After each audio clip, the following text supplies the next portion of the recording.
বলেন সুবহানাল্লাহ। বলে 29টা হরফের মধ্যে কেমনে সিফত সাজাইছেন। আপনি যদি আলিফ টান দেন আমার নবীর একটা সিফত বের হয়ে আসবে। আমার নবীর আসল নাম হলো আহমদ। চিৎকার করে বলেন আল্লাহু আকবার। আপনি যদি বা টান দেন আমার নবীর আর একটা সিফত বের হয়ে আসবে, আমার নবী বাশীর।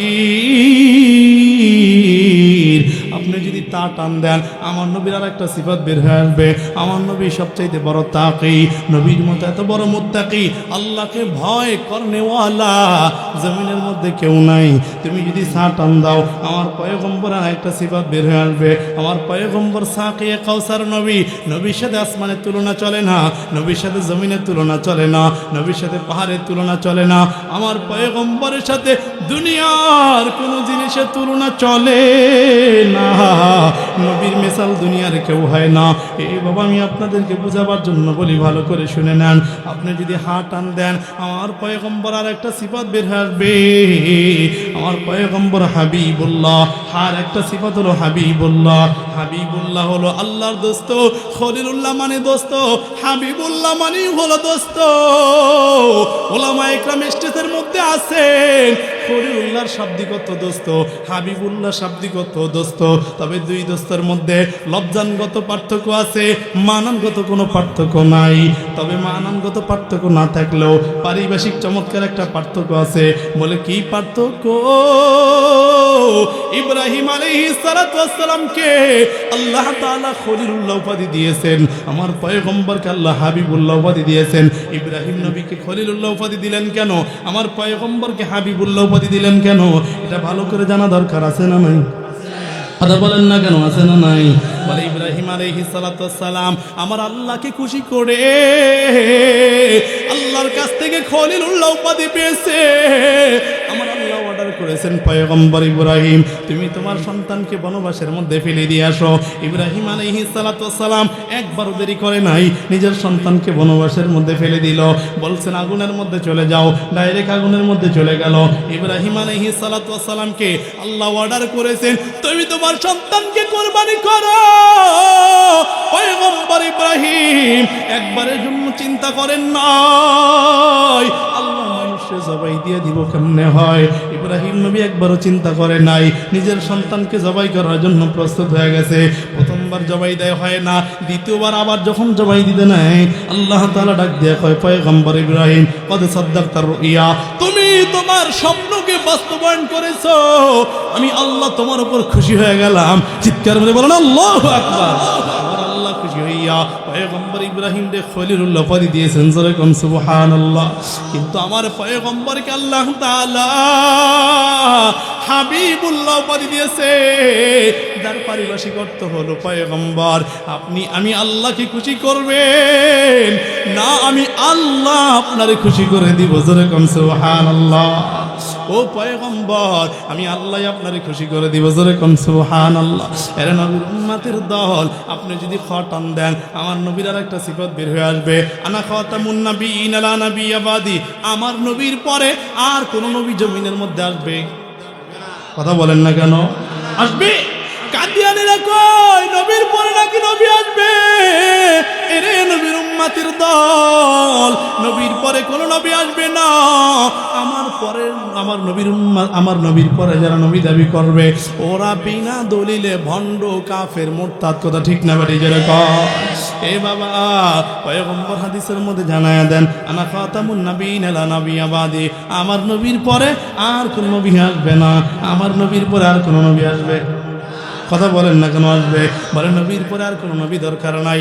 বলে কেন দরকার নাই জানো? আল্লাহ তাআলা অতীতে 20টা নবীর বড় বড় 20টা গুণ দিয়ে আমার পয়গম্বরকে সৃষ্টি করেছেন। চিৎকার করে বলেন সুবহানাল্লাহ। বলে গুণগুলা কোন সময় দিয়েছে?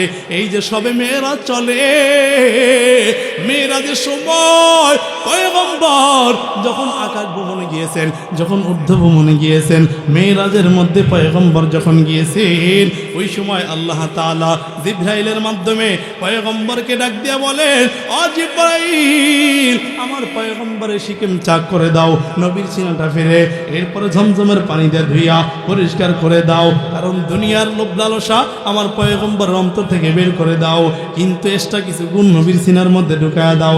জিবরাইল আমিন ডাক দিয়ে কয় ও পয়গম্বর পয়গম্বর, ও দয়ার মালিক, পয়গম্বরের সিনার মধ্যে কি ঢুকায় দিব? আল্লাহ কয় ঢুকাও, আল্লাযী খালাকা আদম মারিফাতা শীশ সুজাতানু কুল্লাতা ইব্রাহিম লিসানা ইসমাঈল রিদা ইসহাক ফাসাতা সালেহ হিকমাতা লূত বুশরা ইয়াকুব জামালা ইউসুফ সাবরা আইয়ুব তাআতা ইউনুস জিহাদা ইউশা সাওতা মূসা হুব্বা দানিয়াল করা ইলিয়াস হাইবাতা সুলাইমান ওয়া ইলমাল খিজির ওয়া আতবাইহি ইলা ইয়াউমিদ্দিন। চিৎকার করে বলেন সাল্লাল্লাহু আলাইহি ওয়াসাল্লাম। অতীতে 20টা নবীর বড় বড় 20টা গুণ আমার পয়গম্বরের সিনার মধ্যে ঢুকায় দাও, জোরে কোন সুবহানাল্লাহ। তাহলে সমস্ত নবীর সমস্ত গুণ দিয়া আমার নবীর আল্লাহ তাআলা সৃষ্টি করেছেন, কথা ঠিক না বেটি? জোরে কও। এ বাবা, আপনি যদি জিম টান দেন আমার পয়গম্বরের ব্যাপারে, আমার পয়গম্বর আরেকটা সিফাত বের হয়ে আসবে। আমার পয়গম্বর জামিল, নবীর মতো তো সুন্দর কেউ নাই। আমি গতকালকে একটা হাদিসের মধ্যে দেখলাম আল্লাহর পয়গম্বরের ব্যাপারে হযরত জাবির ইবনে সামুরা রাদিয়াল্লাহু তাআলা আনহু বলেন, আমি একদিন পূর্ণিমার চাঁদে মায়ার নবীর কাছে গিয়েছি। আমি একবার পয়গম্বরের চেহারার দিকে তাকাই, আরেকবার পূর্ণিমা চাঁদের দিকে তাকাই। আমি একবার নবীর চেহারার দিকে তাকাই, আরেকবার পূর্ণিমা চাঁদের দিকে তাকাই। আমার একজন সাহাবী ডাক দিয়া কয়, যাবে তুমি বলো আসমানের চাঁদ সুন্দর না জমিনের চাঁদ সুন্দর? তুমি বলো আসমানের চাঁদ সুন্দর না জমিনের চাঁদ সুন্দর? যাবে রাদিয়াল্লাহু তাআলা আনহু বলেন, আমি তাকাইয়া দেখি আসমানের চাঁদের মধ্যে কালো কালো ভাব আছে, কিন্তু আমার পয়গম্বরের চেহারার মধ্যে বিন্দু পরিমাণ কোনো কালো কালো ভাব নেই। চিৎকার করে বলেন সুবহানাল্লাহ। কেমন নবী পাইছিল বাঙালি জানো? শুধু এই পর্যন্তই ক্ষান্ত নয়, জাবের ডাক দিয়া কয়, আমি তাকাইয়া দেখি পয়গম্বরের চেহারার মধ্যে চাঁদের থেকে বেশি আলো। চিৎকার করে বলেন সুবহানাল্লাহ। পূর্ণিমা চাঁদে এত আলো নাই, আমার নবীর চেহারার মধ্যে যত আলো। পয়গম্বর থুতু নিক্ষেপ করলে সাহাবায়ে কেরাম হাঁ করে থাকতেন। আমার পয়গম্বর কোনো পাত্রে পানি পান করলে ওই পাত্রের গোটা পানি সহ মিষ্টি হয়ে যাইতেন। মুসলমান শুধু এই পর্যন্তই ক্ষান্ত না। আমি আগেই বললাম, আমি আপনাদেরকে নবীর পরিচয় দেওয়ার জন্য আসছি রে বাবা, ভালো করে বুঝেন। আমার পয়গম্বর মুহাম্মদুর রাসূলুল্লাহ সাল্লাল্লাহু আলাইহি ওয়াসাল্লাম এত মুহাব্বত আল্লাহ করতেন, নবীর এত গুণ দিয়া পয়গম্বরকে আল্লাহ তাআলা সৃষ্টি করেছেন। কিন্তু আমাদের উম্মতের হালত কি? আমরা উম্মতরা পয়গম্বরকে ঠিক মতো মানতে চাই না, কথা ঠিক না বাটি? জোরে কোন। সাহাবায়ে কেরাম নবীর জন্য জীবন দেয়, আর আজকে মুহাম্মদুর রাসূলুল্লাহর উম্মত নবীর জন্য দাড়িটা পর্যন্ত ঠিক মতো রাখতে পারে না, নবীর জন্য 5 ওয়াক্ত নামাজ ঠিক মতো পড়তে পারে না, নবীর জন্য সুন্নাতটা ঠিক মতো মানতে পারে না। ও বাবা, বুঝাবার জন্য বলি, ভালো করে শুনে নেন। আল্লাহর পয়গম্বর বিশ্ব নবী মুহাম্মদুর রাসূলুল্লাহ সাল্লাল্লাহু আলাইহি ওয়াসাল্লাম কেমন নবী ছিলেন? একবার বনের মধ্যে হাজত ছাড়ার জন্য যায়, দূরে একজন সাহাবী দাঁড়িয়ে আছে। সাহাবী মনে মনে চিন্তা করে, আমি তাকায় দেখবো আমার পয়গম্বরের হাজত কোথায় যায়। এটা দেখার জন্য সাহাবী দূরে দাঁড়িয়ে থাকলেন। হঠাৎ তাকাইয়া দেখে আমার নবী ওখান থেকে চলে যাওয়ার পর সাহাবী ওখানে গিয়ে তাকায় দেখে পায়খানার কোনো চিহ্ন নাই, 3টা মাটির টুকরা পড়ে আছে। এই সাহাবী 3টা মাটির টুকরাকে সুন্দর করে রুমালের মধ্যে সাজাইয়া বাড়ির মধ্যে নিয়ে যায়। আল্লাহর পয়গম্বর কোনো একদিন ওই বাড়ির মধ্যে মেহমান হলেন। মেহমান হওয়ার পর পয়গম্বর অনুমোদন করতেছেন, পয়গম্বর অনুভব করতেছে গোটা বাড়িটা মেশকম্বরের ঘ্রাণে মুখরিত হয়ে আছে। আল্লাহর পয়গম্বর ডাক দিয়া বলেন, সাহাবী এত সুন্দর মেশকম্বরের আতর কোন জায়গা থেকে পাইলি?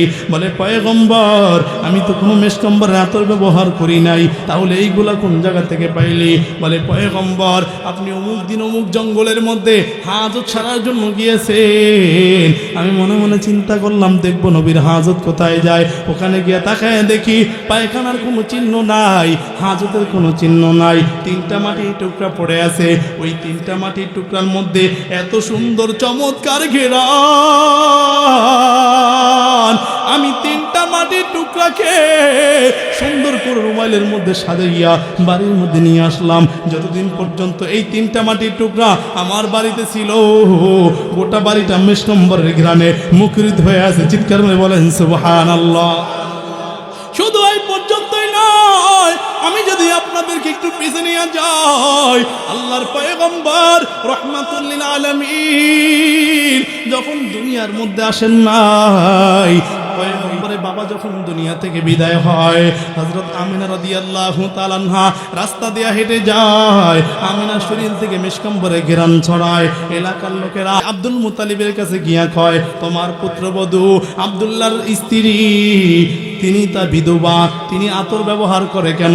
মক্কার জমিনে বিধবা মহিলারা আতর ব্যবহার করতে পারবে না। আব্দুল মুত্তালিব পয়গম্বরের দাদির কাছে গিয়া কয়, তুমি আমিনারে বলো আমিনা যেন আতর খুশবু ব্যবহার না করে, এলাকার লোকেরা আমাকে খারাপ বলে।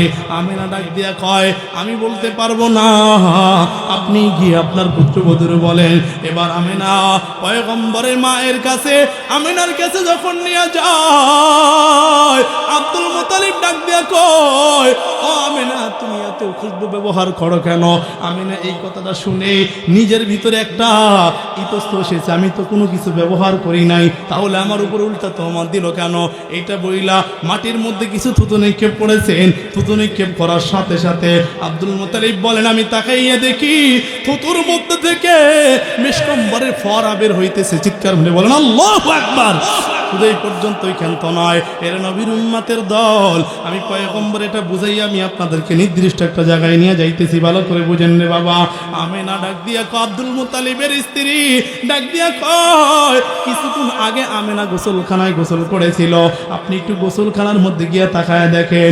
এবার আব্দুল মুত্তালিব গোসলখানার মধ্যে গেলেন, তাকায় দেখে মনে হয় যেন মেশকম্বর ঢাইলা পুরো মাটিটা ছড়াইয়া দিছে। চিৎকার করে বলেন সুবহানাল্লাহ। এর নবীর উম্মতের দল, যেই নবীর মেশকম্বর এত ছিল, রাসূল যদি হাইটা যাইতেন রাস্তা দিয়ে মাসকে মাস ওই রাস্তায় গ্রাম থাকতো। জোরে কোন সুবহানাল্লাহ। এর নবীর উম্মতের দল, মক্কার মানুষেরা রাসূলের পায়ের রেখা পর্যন্ত জানতেন নবী কোন রাস্তা দিয়ে হাইটা যাইতো। এই নবীর পায়ের রেখা দেখলে বুঝতে পারতো। কিন্তু আশ্চর্য এবং পরিতাপের বিষয়, আমরা মুসলমানরা নবীর জন্য একটু দাড়ি পর্যন্ত রাখতে পারি না। নবীর জন্য সাহাবায়ে কেরাম জীবন দিয়ে দিয়েছেন, আমরা নবীর জন্য একটু সুন্নত মানতে পারি না। এটা নবীর উম্মতের দল, বুঝাবার জন্য বলি, ভালো করে শুনে নেন। দুনিয়ার মধ্যে চিরজীবন থাকা যাবে না, একদিন পরপারে পারি জমাইতেই হবে। কথা ঠিক না বাড়ি জোরে কন। যার জন্য আল্লাহ তাআলা কুল কায়নাত বানিয়েছেন, ওয়ামা আরসালনাকা ইল্লা রাহমাতাল লিল আলামিন। আল্লাহু আকবার। अल्लाह ताला पैगम्बर के रहमत हिसाब बनाइसेन। ओ जिसके लिए महफिल कौनाइन सजी है, फिरदौस से बड़ी जिसके वसीले से बनी है। ओ हाशमी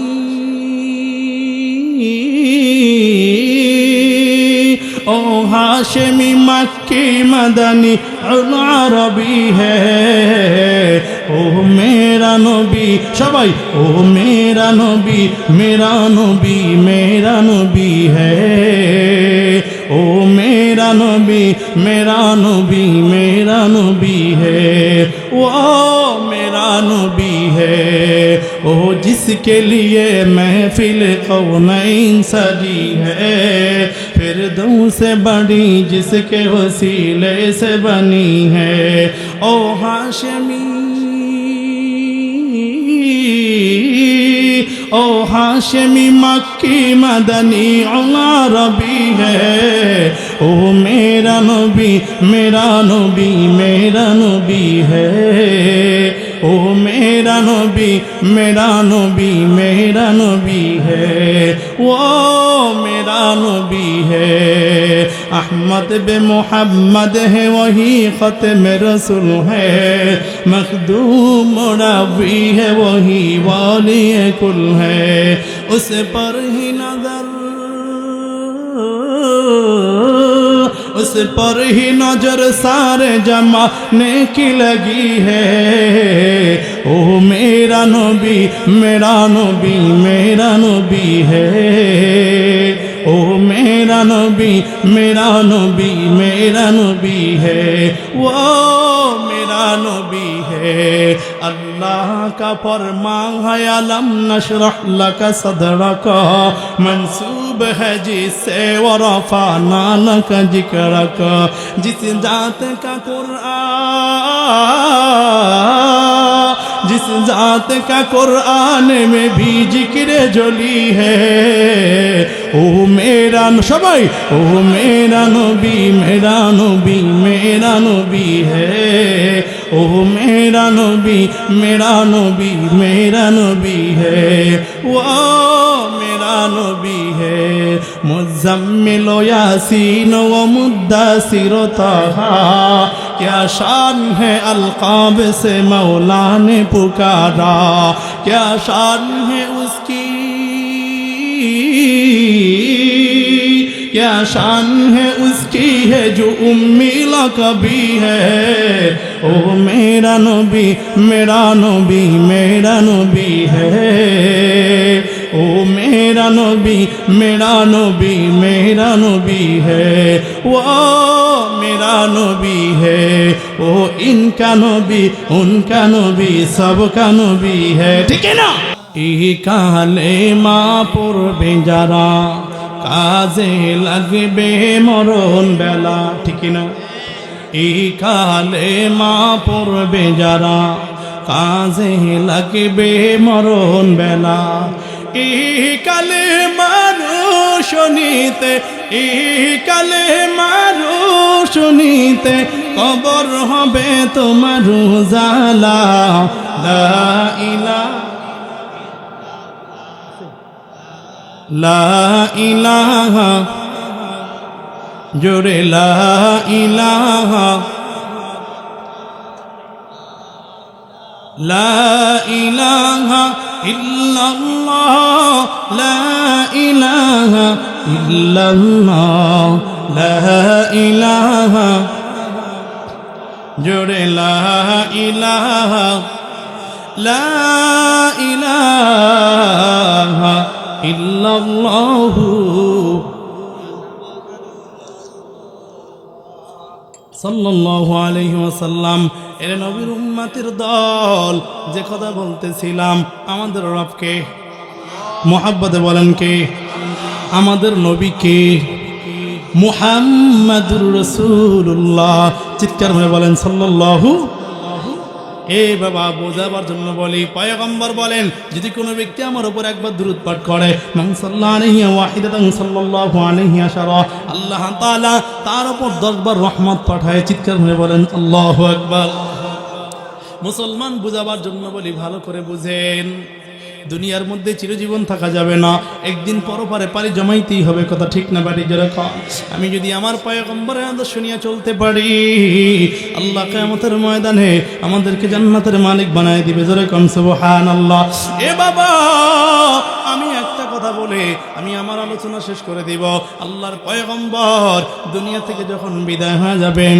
হযরত জিবরাইল আলাইহিস সালাতু ওয়াস সালাম পয়গম্বরের কাছে এসে বলেন পয়গম্বর আল্লাহ আপনাকে সালাম জানাইছে চিৎকার করে বলেন সুবহানাল্লাহ জিবরাইল আলাইহিস সালাতু ওয়াস সালাম নবীর কাছে এসে ডাক দেয়া কয় পয়গম্বর আপনার ইচ্ছা দুনিয়াতে আপনি থাকতে চাইলে থাকতে পারেন আর না হয় কিয়ামত পর্যন্ত আল্লাহ আপনাকে হায়াত দিয়ে দিবে যেটা আপনার ইচ্ছা তবে থাকার থেকে যাওয়াটা আল্লাহ পছন্দ করে নিয়েছেন জোরে কোন সুবহানাল্লাহ এবার পয়গম্বর ডাক দেয়া কয় জিবরাইল আমি দুনিয়া থেকে বিদায় হয়ে যাব তবে তোমারে 3টা প্রশ্ন করব জোরে বলেন কয়টা মুহাব্বতে বলেন কয়টা 3টা প্রশ্ন করব 3টা প্রশ্নের মধ্যে 1 নম্বর প্রশ্ন হলো আমি যখন দুনিয়া থেকে বিদায় হয়ে যাব আমার উম্মতের পাহারাদারি কে করবে জিবরাইল ডাক দেয়া কয় পয়গম্বর